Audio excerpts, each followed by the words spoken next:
Hey, what is up, guys? It is Cameron Talks Football, and in today's video, I'm going to be going over what has been going on in the wild card games, the divisional games, and pretty much everything going on in the playoffs. And I'm also going to be talking about that Bills and Chiefs game, about how it should have ended and what they should do about the rules. Everyone's talking about the rules right now.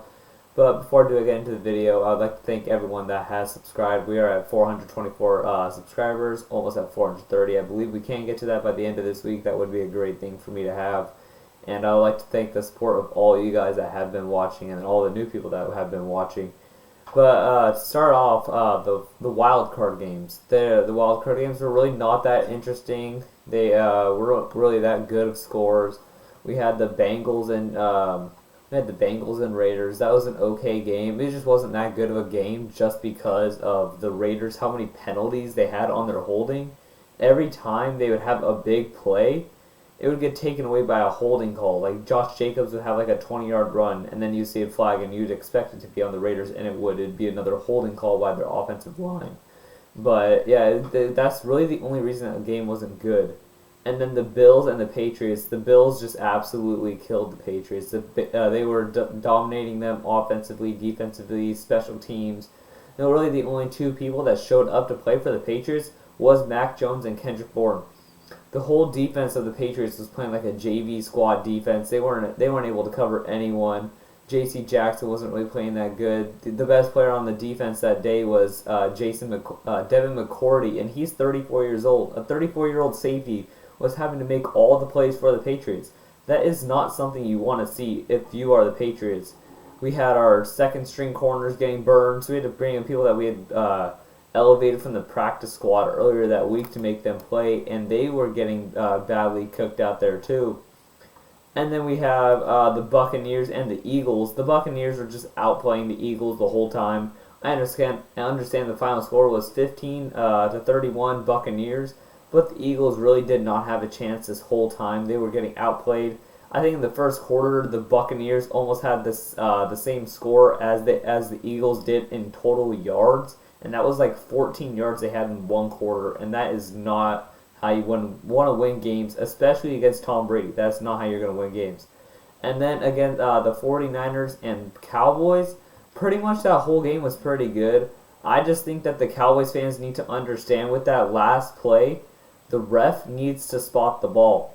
The Cowboys cannot call a play and hike it before the ref touches the ball. If they did that, it would have been a 15-yard penalty, and they would have taken 10 seconds off the clock, and they would have lost the game because they did not have any timeouts. So the ref has to spot the ball before the Cowboys can even touch it, or can even call a play or spike it, because that's what they're going to do to try and do one final play. But yeah, the ref has to touch the ball before they can do anything. And then the Chiefs and Steelers was not a good game either. That was a complete blowout. Ben Roethlisberger's last game, it was just not good. Either was the Rams or Cardinals. That was not good. They were both one-sided. Nothing really to talk about. Patrick Mahomes, I think, had 5 touchdowns or something like that. The only bad thing that really happened for the Chiefs was that fumble earlier in the game when they tried to do a wildcat formation and they fumbled off of that. That's really the only bad thing that happened in that game. And now, going into the divisional games, we had the Bengals and the Titans. This was a really bad game at the beginning. It was just a punt battle. The first play of the game, Ryan Tannehill throws a pick to Jesse Bates. It was the first play of the game. I don't know why they didn't start off running with Darrell Henderson. I believe, not Darrell Henderson. I can't think of his name right now. The backup running back number 7, and then Derrick Henry. I don't know why they did not start off running the ball. That's usually what they're known for. They're known for running the ball and doing play action. They're not a straight drop back team. That's never what the Titans have been, with Derrick Henry at least. And even when they were out, they were doing good because they were running the ball and doing play action. They're just not a straight drop back team and pocket passing team. And then also the Rams and Buccaneers. If the Rams choked a 27-3 lead, they would not be considered a Super Bowl team. I know they would have lost, but they would not have been considered a franchise or a superstar team. Because if you're up 27-3, late into the third quarter, you should be able to win that game. Even if it's Tom Brady, whatever quarterback it is, If you let up 27-3 to make it 27-27, I understand they did win with a game-winning field goal, but if you almost choke it that bad, you are not that good of a superstar team. I think I think the Rams' weakness is when they get up into high of points, like they have a big lead, they start to feel too confident in themselves and start to mess up. You saw that with the overhead snap, the fumble again. They had a lot of fumbles in that game, especially Cooper Kupp. Cooper Kupp fumbled. I was really surprised by that. And when I saw that he fumbled, I was like, "There's no way Cooper Kupp just fumbled right now." I was watching that whole game, and at the beginning, I'm like, the Rams are outdoing Tom Brady. Tom Brady can't do anything. And then here comes the second half. Tom Brady just starts picking them apart. He starts marching down the field. The defense starts to pick it back up. They're creating turnovers. And then it's that last drive for the Rams. Cam Akers fumbles when they're at the 25, and the Buccaneers pick it up, and then on that next drive, they go ahead and score.